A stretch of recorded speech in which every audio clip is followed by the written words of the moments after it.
So excited to be able to introduce Rachelle Elizabeth to you all. Many of you have already met Rachelle, whether or not you recall all the way back in November when John Bennett of the Center for Community Vitality was here. John actually invited Rachelle and her partner Sully to Tuesday group. And so we have had a chance to hear from them briefly. And even then we knew we needed them to come back. So we are so excited that Rachelle is here. So looking forward to learning from Rachelle on dialogue with nature, on facilitating dialogue with nature, excuse me. So I'll just let you take it away. Thank you so much. Thank you, everyone, so much. Yes, hi, Lucy, and Johnny, and every other people that I've met. Thank you for making the space for me. Thank you for welcoming me to come in and share what I have with you. What I'm presenting with you today is sort of the slightly elongated elevator pitch of my dissertation. Has anyone ever had to write a dissertation? Yeah, you feel me, you guys feel me. So what I'm sharing with you today is a bit of a snapshot, just to give you a sense though of, this is somewhat simplified, somewhat being kind of an understatement, because I just had to write a paper on one aspect of this and it was 93 pages. So like I said, this is somewhat distilled, and I'm sharing with you this aspect of my research and also my experience, and experience is a really important part of this, especially when we talk about bringing in the body. So I didn't expect to hold more than 2 things, so pardon me. I want to make sure that I didn't forget anything here. So thank you so much for welcoming here. And all right, so again, my name is Rachelle Elizabeth. I'm a doctoral student in the later stages at the Graduate Theological Union, which is actually in Berkeley, California, where I studied, like I said. And I moved here about a year ago in April. We crossed the 1-year mark with my partner Sully, who grew up in Southern California, but I'm actually from rural Wisconsin. So I'm an author, a poet, an artist, an amateur naturalist, soon to get a master naturalist certificate. UMD, super excited about that. And I have a huge amount of experience in interfaith dialogue, in expression. So as a Court Fellow, this is wrong. 2020 is a bit of a blur, so I don't really remember what happened in 2020. So Court Fellow for Interfaith Dialogue at my school. My husband and I work together to be co-founders of an organization coming soon called Northwoods Shakti, which is based in our spiritual tradition. And so it's a Hindu spiritual tradition that is bhakti, which is devotionalism. It's emotionally based, to the personification of the divine as the great goddess or the divine mother. And so when we talk to the divine in this way, we call her mom or mother. And our motto is connecting, healing, and serving, which is going to become apparent through this talk. So what I'm sharing with you stems from my experience. I'm actually a Hindu theologian. So my work is in creating constructive theology, and my core project is actually creating an eco-praxis with the express intention of earth connection, and that facilitating what in a very simplified nutshell might be thought of as enlightenment. So I'm speaking from the scholar-practitioner perspective. I'm bringing in both my intellectual knowledge and my experience as a part of this tradition, and simply as a human being who has navigated some diverse spaces. And in the process of that, I bring in my master's degree is actually in Islamic studies and Muslim-Christian relations. And I've done a lot of work on Hindu-Muslim interchange, on dialogue beyond what is commonly thought of as just like hand-holding, like how can it actually create transformation in us. So I'm going to present you this work that comes from my own embodied experience as a part of this, tradition.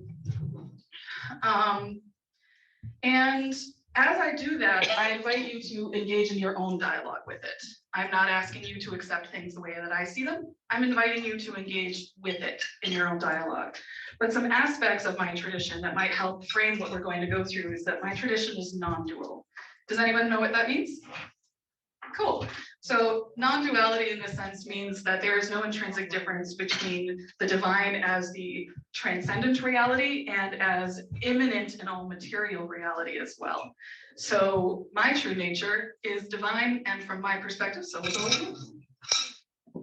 The more than human world here refers to what we commonly call nature. Within this worldview and within a lot of eco-theologies, including like some of my committee members are Christian theologians who work on this topic, we don't say nature and human because that refers to a division, which I'm going to cover in a minute, but rather human as part of nature. So we instead refer to human and the more than human world.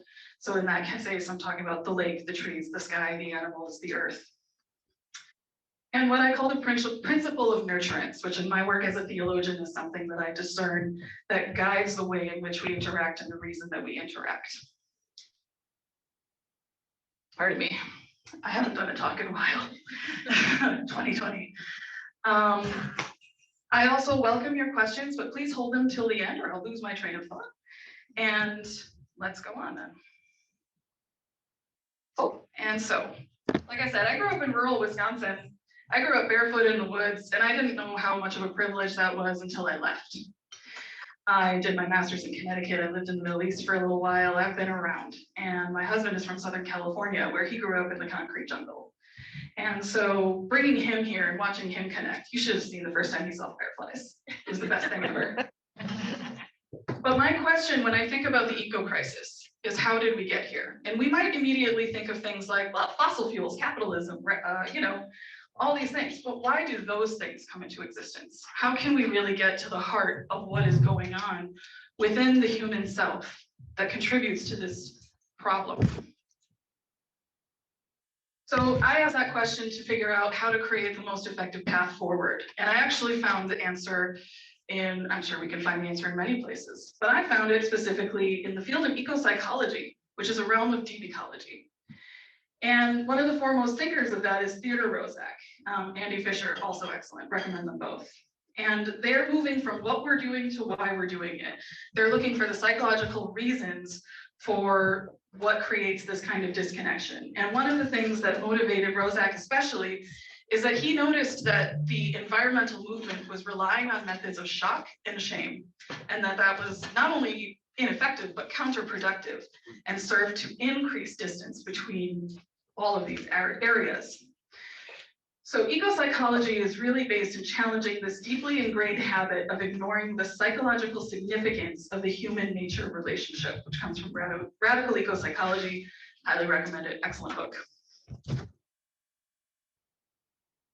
So one of the key aspects of this is Fisher emphasizing the interconnectedness of all things. He says all phenomena exist only along with the presence of others, with the countless interrelationships or internal relations that any one thing is. That can be humanity in general, it can be individual people.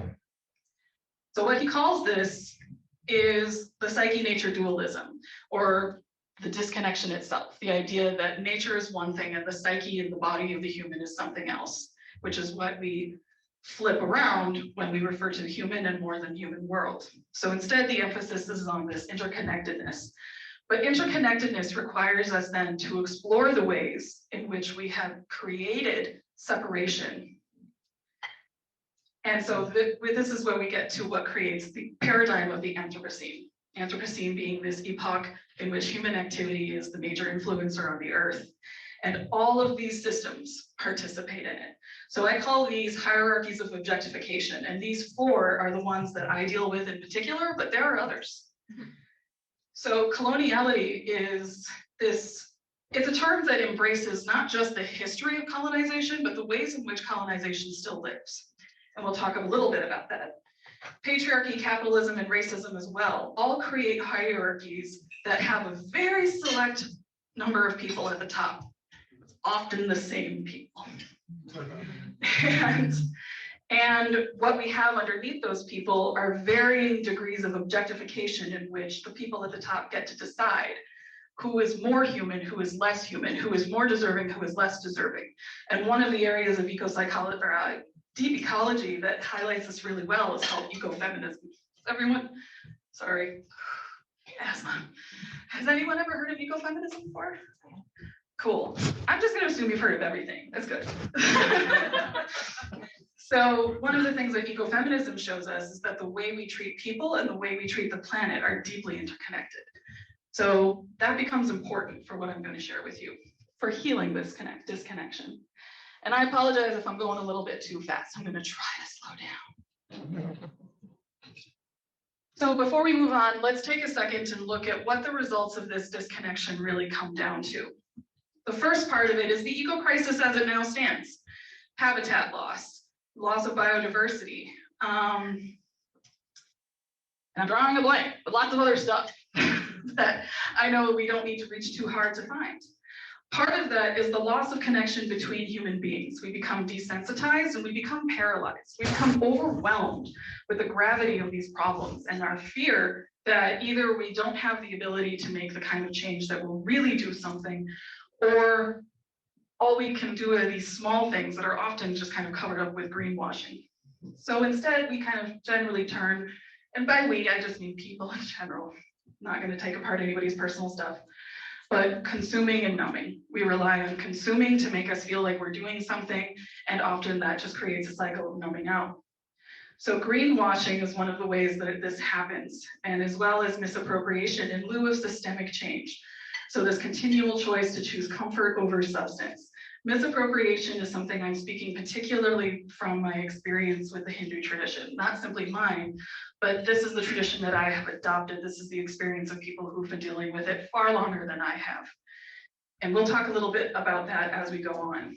But basically, these kinds of activities, these kinds of tools, create an opportunity for us to sidestep the larger problems at the core of this crisis. And so they become an agent of numbing. Also, ignoring the connections between systemic racism and environmental degradation. These are not separate problems. We'll talk about that a little bit more. Like a paper bag. So also then we have the loss of sensory modes of knowing. Now here's where we talk about dialogue in a way that you might not expect. So in the field of religious studies, there has been, in the field of religious studies, I'm talking about this field as it has evolved largely out of colonization, kind of began with Europe, began with the objectification of traditions such as those in India. And it creates the way that it has been approached has been a staying in the head, that in order for knowledge to be true and worthwhile, it has to be logical, reasonable, articulate, it has to be written, and it has to be published. And anything that doesn't follow those standards is not only not knowledge, but it's irrational, emotional, and untrue. And what that results in, as I'm going to argue, is harm to all of us, because it's an imbalanced way of experiencing and knowing. It's an imbalanced way of gaining knowledge. And especially it participates in the erasure of indigenous peoples. It participates in the erasure of many different kinds of ways of knowing. So that 93-page paper I just wrote for you guys, yeah, no, you don't have to read that. I feel like I'm at my defense. That was about taking apart a field of theology known as comparative theology, which is a really big subfield of the genre. And I just argued that it's all rooted in systemic racism and colonization because of an implicit Eurocentrism that goes unexamined. That field is based almost entirely in text. That means that only people who have texts like their texts, and they are Christian theologians, mainly Jesuit, that means they are considered not mature enough to participate. We can probably think of many ways that there are problems with that. But in order for me to do my work, we have text, but our text is sensory. Most of our work is sensory. Poetry is a major aspect. So we need to make space for additional ways of knowing. We need to bring balance back to it. And Glenn Albrecht gives us some nifty psychological terms also to help discern what this disconnection creates within human beings. So the first is necrophilia, not that necrophilia. By this, he means the devaluing of life locked into a destructive mode of existence. Now, death is an important part of my tradition.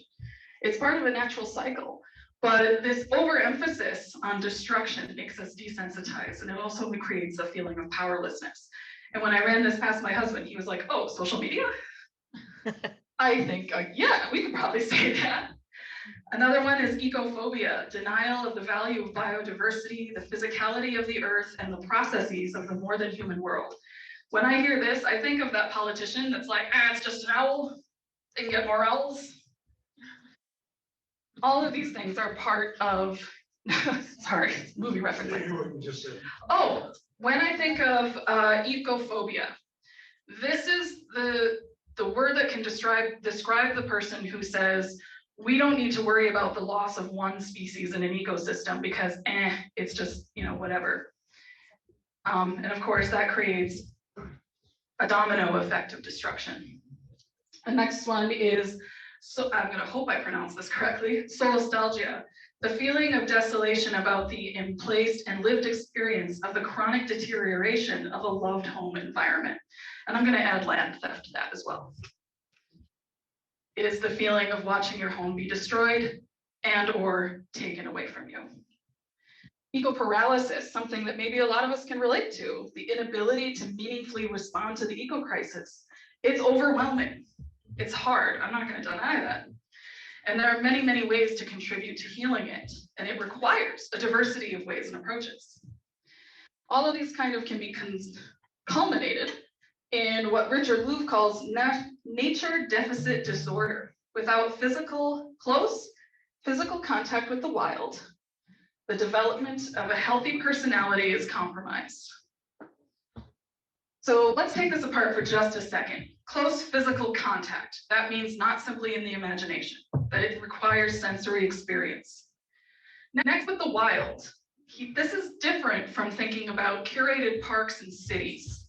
It needs to be wild. It needs to be on its own terms. It needs to be a space in which we have to accept we're not in control.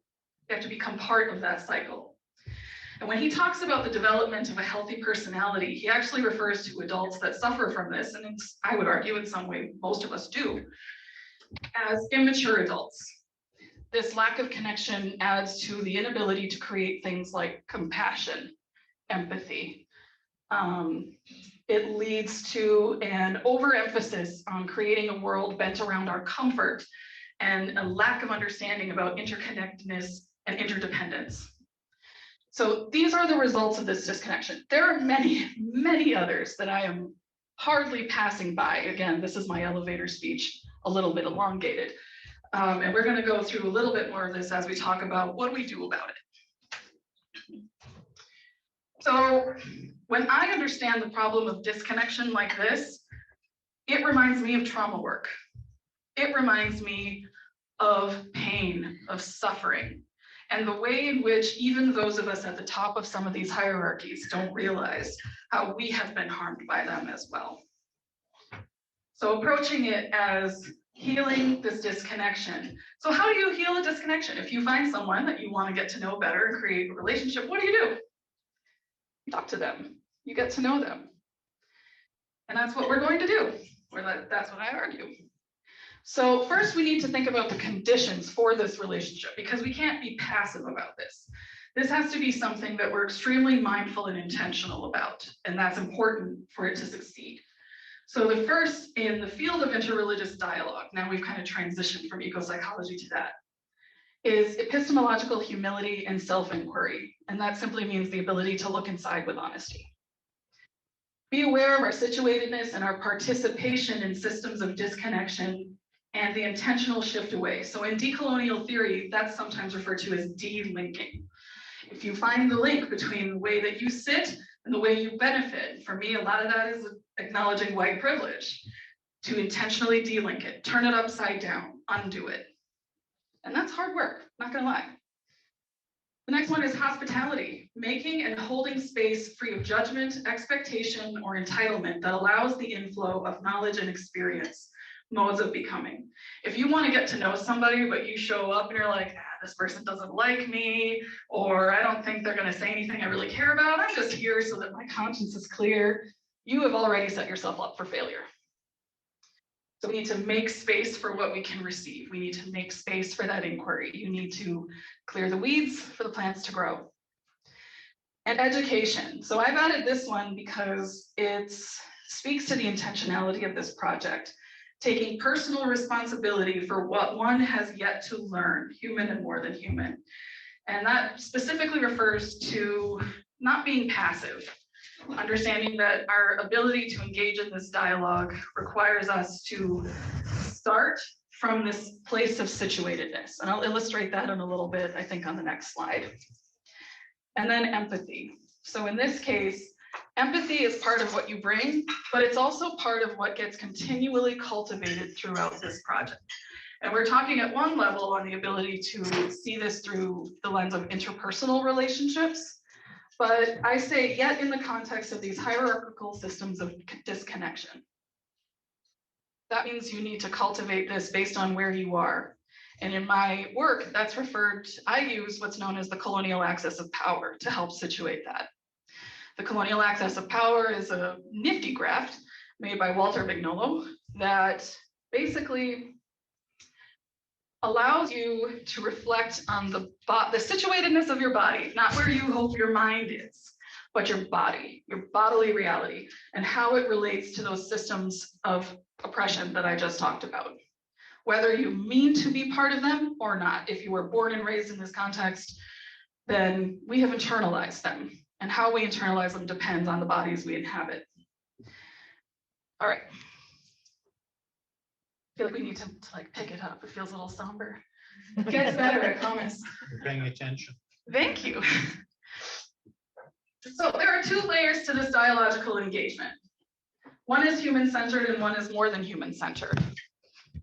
And so when we talk about human-centeredness, again, it begins in the self. It doesn't begin with, I need to go out and solve a problem. It begins within the self. It begins by radically honest self-inquiry. So one is the historical connection between humans and the land. How many of you are from Nordic ancestry? That's pretty cool. I have no idea. When we talk about the connection between humans and the land, let's remember that from this perspective, there is no difference between human and nature, right? That means that the human history of the land is part of the history of the land. And that means that in order to build a connection with the land, we also have to create we have to become knowledgeable and involved with the indigenous history of that land. These cannot be separated. To become an environmental activist, but to completely ignore the effect and struggles of indigenous communities is also to set yourself up for failure. So these come into play. And I see them working almost like a pyramid, where at the top we have this structure of coloniality. And when we think of coloniality in this context, I would include things like capitalism and other kinds of economic hierarchies, as well as the colonization of the imagination, which refers to the presentation of a colonized people or tradition in the image of the colonizer. In a Hindu context, if you've ever seen the misappropriation of a Hindu goddess, that's what that is. That translates to settler colonization. If you're not indigenous, you're a settler. But the way in which we're all settlers is very, very different. I was able to trace some of my ancestry back to some of the original colonizers of this country. My husband, on the other hand, is a first-generation Indian American. His parents immigrated from India in the 70s. We're both settlers, but the way that we engage and operate within this history is very, very different. And so our personal trajectory for developing this dialogue is going to be different. And then systemic racism is really what keeps these things alive. And so what we need to do in decolonial theory, when you see this pattern, what you need to do is literally flip it upside down. It's called a decolonial shift. And so there we go. We start with decoloniality, which means we begin to notice and undo these structures. And for those of us for whom those structures have benefited, that is hard, but very necessary and truly rewarding work. And then settler allyship. One way or another, we are settlers, but we can be allies instead of participating in the heritage of coloniality.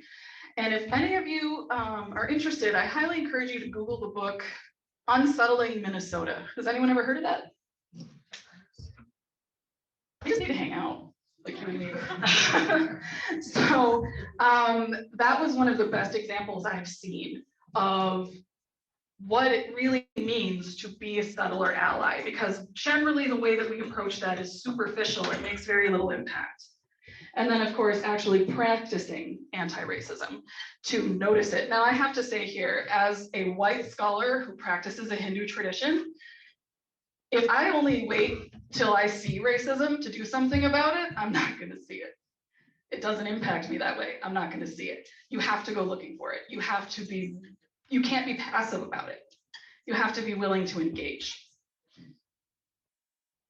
And then education before activism, decentering, and delinking. And by this, I mean, when we talk about needing to learn, to take personal responsibility for our learning, not to walk up to someone else and say, teach me. If anyone is interested, has anyone here ever heard of Anton Troyer? Awesome, great guy to start with. Decentering ourselves, and for me, that generally means decentering whiteness. And delinking, again, undoing those things. So now let's look at how we create dialogue with the more than human. So one is the inner dialogue with the land. These two realms, in the context of my theology, are represented by the outer work and the inner work. So this would be the outer work. And I start here, well, it's outer, but it's also inner, isn't it? Because we also have to go inward to do it. So let's stop trying to create harsh boundaries, I guess. So more than human-centered, the inner dialogue with the land. When I say dialogue, how many of you think I'm talking about going out and talking to your trees? I don't, I do it. But this is something that we do also through sensory engagement, because language isn't the only way humans express and share knowledge. The natural history of a place. Now, of course, I just mentioned the human history, but I'm also talking about the natural history. To give you a very quick example of that, I live on 10 acres in Mackinnon, where we're building a whole bunch of cool nature stuff. And we've been really scared of how many balsam firs have been falling on our property, but thanks to Johnny, I now understand that that's a little bit more complicated than it seemed to me at first. So how can I participate in the natural cycles of this place? And it's worth noting that that requires me to see it for its own value, not simply through the lens of what is useful to me as a person. So facilitating healthy ecosystems, of course, that can be something as simple as collecting seeds or eating invasive artichokes. And a greater emphasis on interdependence and the letting go of objectification. I say letting go because objectification is an illusion super pervasive throughout academia in particular. And it's probably one of those core attributes of the structures of oppression that I have mentioned, this idea that a human being can know something in their head with their body being completely left out of the equation. Personally, I think that idea is long outdated, but we tend to hold on to it because it makes us feel safe. So we need to release it. We need to let go of it. And intersubjective sensory engagement. So intersubjective means that you and the dialogue partner are equals. In religious studies and anthropology and other areas, sociology that I've worked in, the way that things had been done, I'm thinking specifically of a guy named Max Muller, who did a lot of work in India for Queen Victoria, is subject. Subject tends to be white, of a certain economic class, and Western, of course, and object, which generally tends to be everything else. Also, if you bring gender into it, woman becomes object too. So creating intersubjectivity is, again, flipping that paradigm. Sensory engagement are ways that we engage the body through our senses. And I'm going to give you some illustrations of what I mean by that. So in the realm of dialogue, there is what is known as aesthetic dialogue. And I really love aesthetic dialogue because I actually curated this, was going to be a museum show, but then it went virtual because 2020, that brought together artists of Hindu and Muslim sacred geometry. And the point was to see how art changed dialogue. And it did so in ways that I didn't expect. What I learned as a product of that is that the way that we engage our body, we're literally taught to not trust our bodies. We're literally taught to devalue the knowledge we receive through our bodies. And in that turn, we get to ignore where our bodies sit in relation to these systems. So bringing in this role of feeling, and by feeling, I'm not saying your feelings, as in your emotions, they're part of it, but feeling, the sense of feeling, and other kinds of sensory experience in contrast to this primacy of reason, logic, and the illusion of objectivity. Now, once again, I'm not saying reason and logic aren't important. I'm saying they're incomplete, and that we really don't even know what logic and reason mean when we're only looking through one lens. I'll just turn the mic off instead. So this is something I call the limitation of singular modes of knowing, and these strongly, foundationally participate in the perpetuation of coloniality and the erasure of people and planet, which we've covered already a little bit. So aesthetics, instead, Brent Plate, excellent scholar, highly recommend, are returning to the body of practices of actual people in physical spaces, engaging objects, he's talking about art in this case, and relating to each other. If anyone is interested, I highly recommend a paper called What the Body Knows About Religion and the Study of It. Really good paper that kind of speaks to this. So then aesthetics means the body is the field of experience for transformational becoming of self, other, and more than human other. So like I said, my theology is non-dual. And the theology that I practice is actually rooted in Tantra. Not the sex-based Tantra that's super pervasive throughout this country. That's misappropriation. But Tantra is a theology where the body is the field of experience. The body is that which connects us to the earth. And you don't have to be a tantric to see the value in this. We experience the wind, not through language, but through feeling and many other ways. So creating that kind of dialogue. And any kind of dialogue, super pervasive throughout all of the field of interfaith dialogue, is that dialogue equals transformation. If you engage in dialogue and you're not transforming, then you're not showing up. Then you're not practicing authenticity. So making space for the transformational becoming means if you engage in dialogue, you're going to evolve. And in an ideal world, so will your dialogue partner. So examples of what we can think of as aesthetic dialogue include nature writing, poetry, artistic rendition, dance, ritual. Ritual surprises people sometimes because you wouldn't think of that as the arts, but ritual is stuff we do with our bodies. I do rituals and stuff with fire. All kinds of stuff in there. Gardening, seed collecting, habitat building, and musical expression. However, most people just kind of want to jump to these. But if you don't approach these with everything else that I've already talked about, including and especially situating ourselves in that paradigm of exploring how we sit in these systems of oppression and undoing them, this is going to be empty. It might create something useful for you and for others, but it won't be nearly as impactful as it could, and it won't truly participate in the undoing of this disconnection. Now, I realized when I wrote this that it kind of sounded like y'all need to go out and like get new hobbies if you don't already do one of these things. But yesterday, I actually had a really wonderful moment that I'd like to quickly share with you. So as I mentioned, my husband grew up in the concrete jungle. He never had a kite in his life. I grew up flying kites. Not since I was 8, but I did. Yesterday was a really nice windy day. So we went and we did that. And I was really just focused on getting to let my husband play with a kite for the first time in his life. But I suddenly realized that it was creating a dialogue of sensory experience with the wind, with this element. So in my tradition, we do approach through the senses, but we also focus specifically on elements. And in the Hindu tradition, not just in my sect of it, but overall, the wind is personified as the god Vayu. Now, when I say gods and goddesses in the Hindu tradition, don't go Greco-Roman. We're not talking like that. This is like, there's one pervasive reality, and it may take on different faces for the purpose of different kinds of engagement.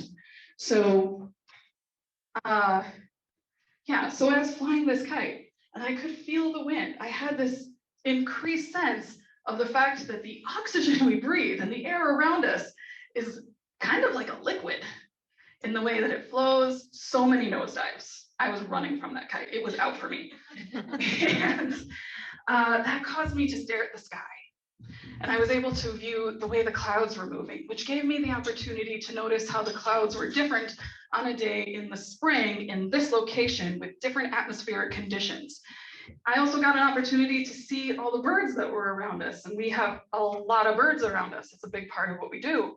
Feeding animals is a big part of what we do, ethically. Not trying to get a bear in my car.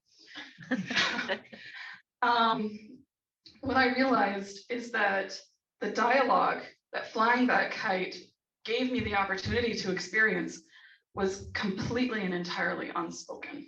It wasn't even something I would call intellectually or cognitively engaged. It was something that I felt through my body. I had the opportunity to smell, see, feel, hear it. God, I love the sound of the wind in the tree. And I don't think I could taste it, but if anyone has an idea of how I can taste wind, I'm down. So different senses, different times. This is an example that I mean to use to illustrate that things that we think of as mundane are already opportunities to engage in this dialogue when we do it with intention, when we do it with this goal, and when we do it with this greater learning in mind. So, as I said, I came here today to share with you some of my knowledge and experience and some of what I'm working on, but I don't necessarily expect you to simply take it, because my worldview might not entirely jive with yours. Some of these things are beyond my worldview, like those hierarchies of oppression.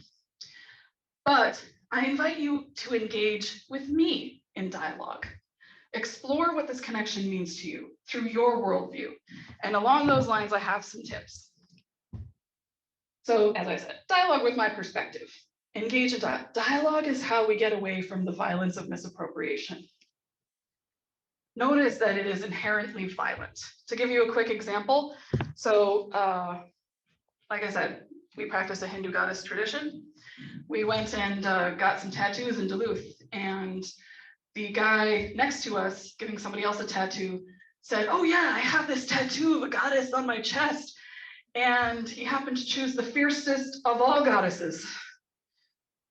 And he said, "What does she mean in your culture?" And I have reason to be upset about that, but my husband, who has a heritage claim to this tradition, was not even just upset, but deeply hurt. This guy had no idea what he had done. He had no idea that taking this image and using it in this way was considered an act of violence. And he had the audacity to ask us what this goddess means in our culture. What would it mean outside of it? This is rooted together. We cannot take these things apart. And what I mean to express by this is that, especially when we talk about eco work, misappropriation of earth-based traditions is very common. Ours is an earth-based tradition. There are better examples in Indigenous communities throughout this country. What I want to point out here, though, is how this misappropriation participates in self-abandonment. So yes, of course, when you do this action, it harms others, but it also harms yourself. Because when we decide to steal something from another tradition, instead of do the inner work of engaging it through dialogue, exploring the ways through which we might be transformed by it, we sidestep our own heritage, we sidestep our own traditions, and we just let them sit and gather dust. It's bad for everyone. It's bad for everyone involved. So notice the inherent violence of that, but dialogue with these traditions and be open to the way that they can transform you. Be mindful of androcentric projections, by which I mean the perception that nature exists for your use and that's its only purpose. So if I plant trees in my yard because I like the look of them, and I end up planting an invasive species or something that does not support my local ecosystem, I have not done anything good. I have not helped. And likewise, the objectification, the way that we tend to view these things as objects. And again, whitewashing and greenwashing. By whitewashing, I'm specifically talking about the centering of the white perspective. That's something that needs to end. And then greenwashing again. You can't just slap a recycle symbol on something and say it was made with 98 post-consumer materials and participate. The best way to begin being eco-friendly is to make use of what we have to upcycle, to rebuild, to trade, to reimagine. Not to send everything to Goodwill where now it's just something that we associate with classism because people who shop at Goodwill tend to be lower class or lower economic status. And therefore we kind of push that problem away instead of dealing with it.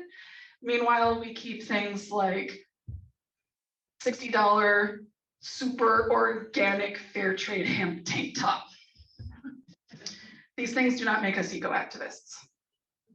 They participate in these systems of oppression. They keep us separate.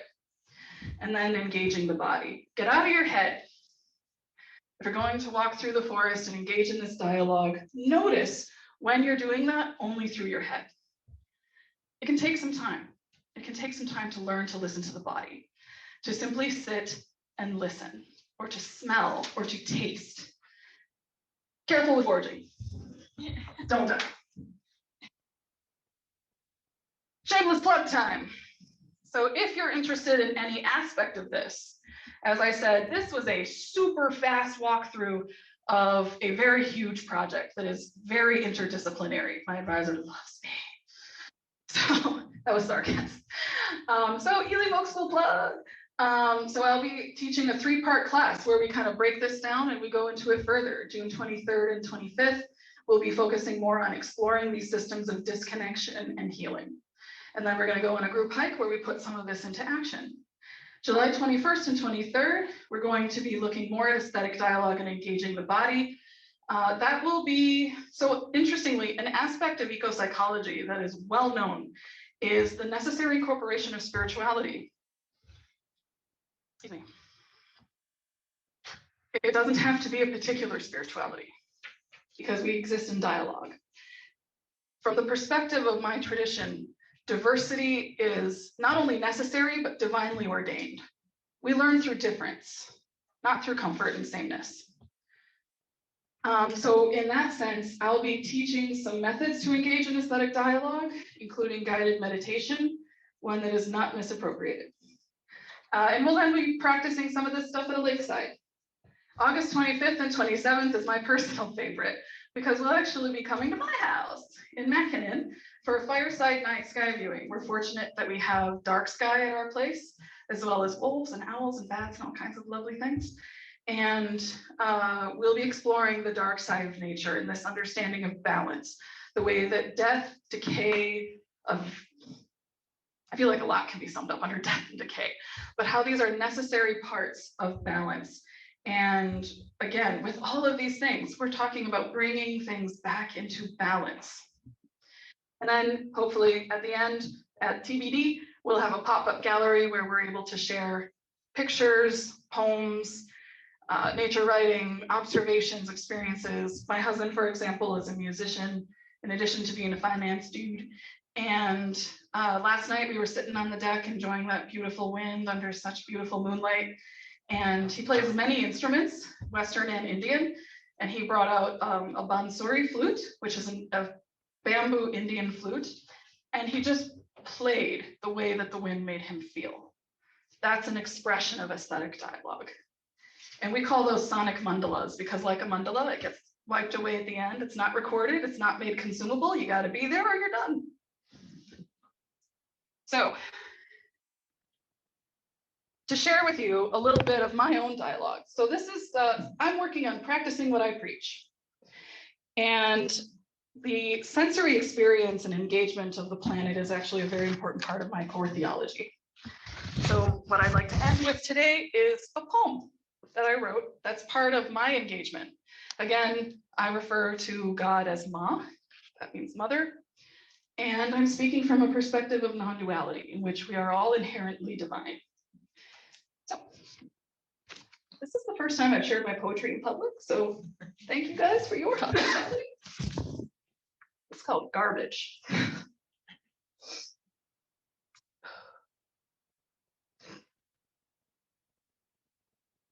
I went to the ocean to see you, Ma, to rest on your peaceful, meditative beach while contemplating and basking in your wonder. I was so dismayed when my vision of serenity was inconvenienced, disturbed, and disappointed by humanity's garbage. That was in Long Beach. Choking, polluting, shards of glass and syringes, their needles long lost in the sand. I feared them sticking into my feet as I let them sink into your sandy earth. Turning away in disgust, I spread my blanket in the cleanest spot that I could find, intent on my righteous purpose to focus only on you, Ma. But my complaints grew, unsure of the reward of my effort, distracted as I was by the mess. And then there you were. You walked by without a word. Not a towering, glowing, 10-armed, red-tongued, three-eyed warrior goddess, but a small, preoccupied woman bundled up against the cold. Blending into the crowd in a body that has seen years and holds a place in some family. In one hand, you held a tattered, dirty backpack with only the tips of your fingers. In the other, you held a plastic bag filled with garbage. Walking by purposefully, you seemed to avoid eye contact, or perhaps you were just content with your task. You came and went, and suddenly I saw you, flitting between lives, like the stewardess who helps calm a fussy baby. You exist in moments of generosity, care, and compassion, in seemingly ordinary moments, coming and going without any ritual or ceremony. You exist in all of us, in constant states of becoming. You are all of us, and we all have the potential to be you, picking up garbage. Thank you.